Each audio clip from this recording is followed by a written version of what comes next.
This is the Listening to Canberra Voices podcast, made at the Faculty of Arts and Design, University of Canberra, 2024. We begin today by acknowledging the Ngunnawal people, traditional custodians of the land on which we record today, and pay our respects to their elders past and present. Hi, I'm Maeve Howlett. I'm Leaf. And we're joined in the studio today by Antonia Besieged. Antonia, welcome to the Listening to Canberra Voices podcast. Thank you both. Antonia was born on Croatia's Dalmatian coast. Not only did she grow up there, but she was also a tour guide, introducing travellers to the beautiful city of Dubrovnik. Tell us about Dubrovnik and what it was like to grow up there. It's a beautiful medieval town, very well preserved, kept, and the most beautiful thing about Dubrovnik is that it's not just the place that you come and visit, it's the place where people live. So all of those old street architecture, it's not just as a museum, it's a living place. So this is the place where I went to my primary school. This is where I fell in love for the first time on the street. I have lots of beautiful memories. So, and besides that, that's my personal view, of course. But then Dubrovnik has been there from, thousands of years, even inhabited before, during the tribes of Illyrians, and so it's. It has enormous culture. It has a lot of contribution to Croatian history in regards of literature and architecture as well. It's a place that you have to go, walk through the street, stay a little bit longer, have a little bit of interaction with local people. They're very welcoming. They will feed you well. And so... Absolutely. So you had to leave Dubrovnik when you were 11 years old. Why did this happen? In 1991, Dubrovnik was part of Yugoslavia before, which was consisting of several countries. But during 1991, there was, I don't know how to call it, I call it war. Some people would say conflict. But there was a war because Croatia wanted their independence. And I won't go very deep into politics because, everybody has its own views, but I can only talk from my personal own view. So what I remember is that I was getting ready to go to school. Usually school starts like in September.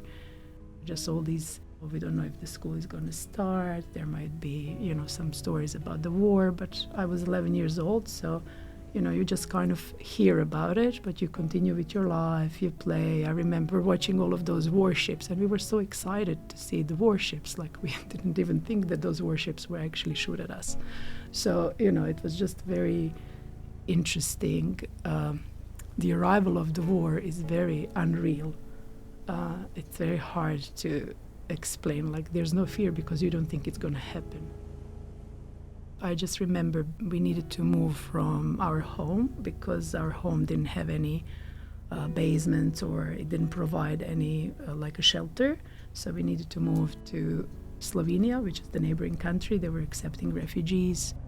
I was in that reality of, what is this? What is happening to us? My mom was emotionally unavailable, fled her own city. We didn't know what was happening with my father at the time. It's sometimes hard for me to bring memories in a sense of a picture, or that I can remember moments. Sometimes it's easier for me to remember the feelings. Like suddenly the whole world was cut from me, like my entire childhood stopped, and I just needed to grow up very quickly. During the first half of the 1990s, the regular tourist crowds did not arrive in the idyllic Mediterranean city. With the breakup of Yugoslavia and Croatia's desire for independence, bitter conflict ensued. Dubrovnik was under siege for 9 months, beginning on the 1st of October 1991. The war is still in the minds of many people today, and it is a sensitive topic for those on all sides.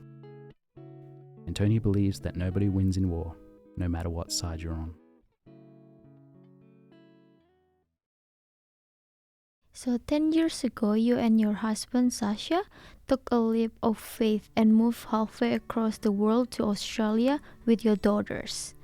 What did you make the move? Why did we make a move? Like, I'm still discovering that. When we came, we thought we were very brave and courageous, and we are kind of going to explore the new world, we're going for new opportunities. But actually this life of a migrant is very much different when you come than what you imagine it to be. So when you move to another country, at least this was in our case, it was just my husband, me and 2 daughters. We didn't have any family here, so we literally came with like 4 suitcases and let's kind of see what we can do here. Both of us, we had our university degrees, work experience, but with your university diplomas and thinking that you're going to get a good job, but actually to go and to wash the dishes in the evening. My husband was doing a lot of construction work, so it's like you really have to accept that this is your new beginning and to kind of have a goal of what you want to achieve. So when we came to Canberra because of the visa. Visa brought us here. And then, everybody suggests go to Sydney, go to Melbourne, go to Perth. But the visa actually that we got brought us here. So we thought, like a nice family city, the size suited us. We came and I felt immediately like I belong here. In a sense that wherever I was, I felt like people were very welcoming. But I have a feeling like I was also very open for that. So in a way, I attracted what I really wanted. You've been at Canberra for the past 10 years and have a strong connection to the inner north community. What do you love about living here? There are many things that I love about Canberra. I just feel like I know the people, I know the community, very well accepted. It's just, it feels like home. Tell us about the community you found in Canberra. I have a big connection with the community, neighbours, friends, also back in Dubrovnik and also in Croatia. So I kind of there was this assumption in me when I came here that people here are doing the same, which later on I found out that it's, not always the case. But we kind of ended up in a beautiful street with people who were very welcoming, very open. I had my younger daughter was like around 2 years old, so we were going to a lot of things like paint and play and paint or something. I forgot now how it's called. So we met a lot of friends who are really good friends even today to us. But it's mostly the aspect of the Hackett that we kind of experienced, that we were able to extend our basic connections into friendships with neighbors.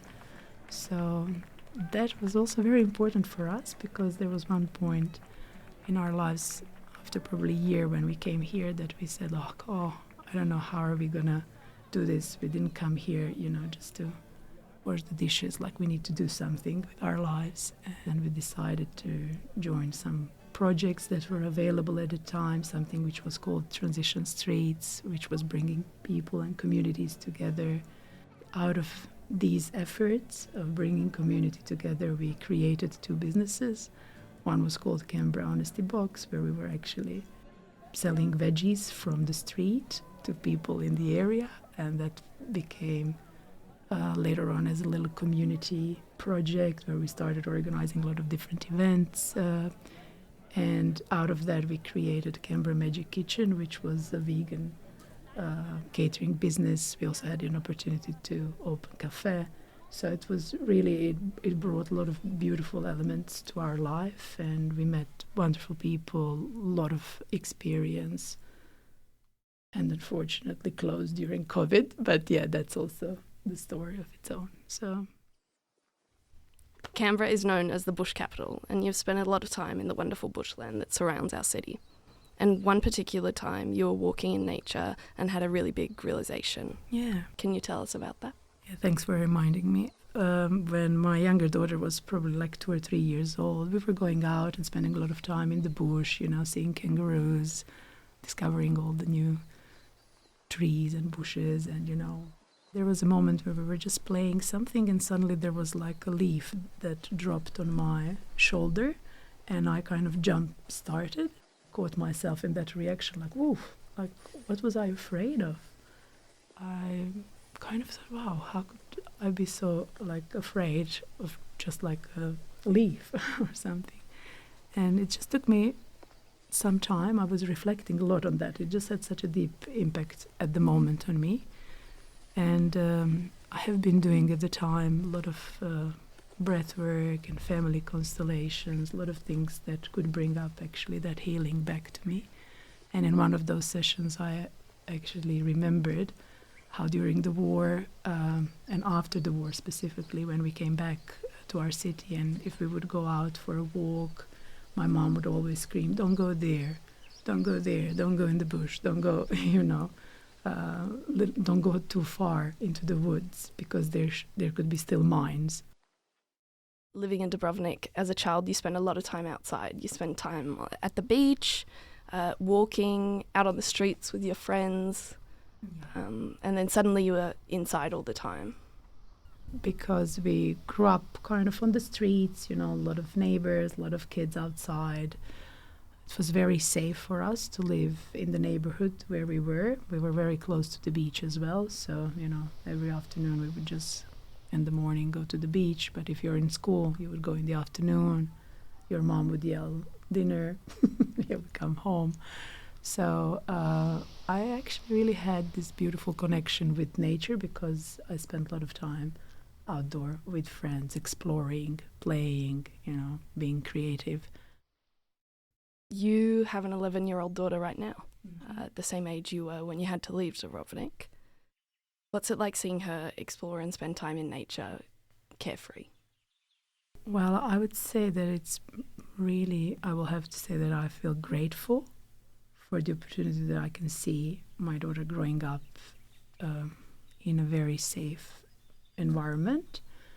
Almost like there is this opportunity for generational repair that is happening. And I connected also to my older daughter, but just in a different way. So it's like this line of maybe females even in our family. But when I was like 11 years old, war started in our country, so I needed to fled and like have that experience to be a refugee. But when my older daughter Mara was 11 years old, we just kind of repeated very similar experience. We moved from her hometown to another city. So my daughter had very intense experience as well of, leaving the family, but in a much safer way. There was no war. It was just like a move. And then I realized this year, because we went to visit Croatia first time after 10 years, and I went with Rossa, who was 11 years old, and she had that experience of also leaving Australia for the first time when she was 11 to go back to Croatia to visit her roots and to meet her family. So I don't know for sure, but I can feel that there's some healing, like with every generation, like there's something impactful that happened to me as 11-year-old. Like there were impactful things that happened to my kids at that same age. I don't know if that can be connected, but I feel it is. I feel like there is some healing there, that every generation gets it.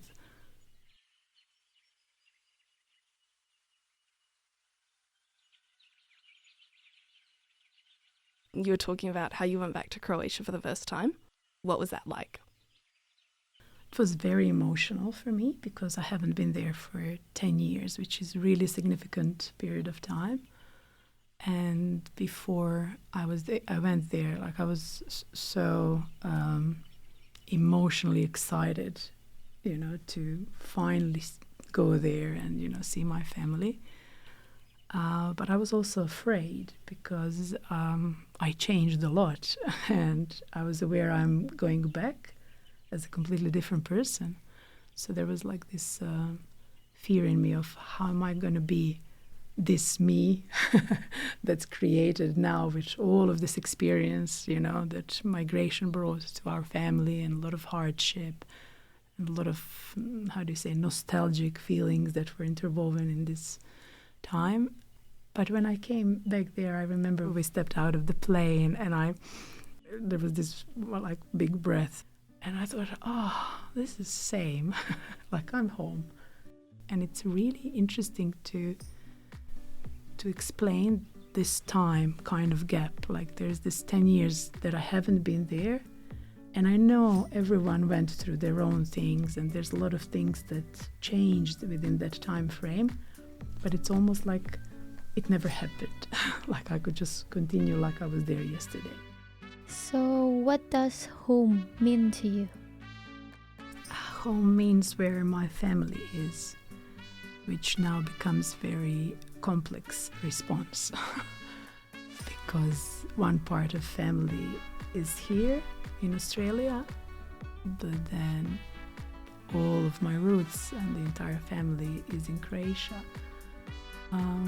So home, almost like I feel like my heart made space for two homes.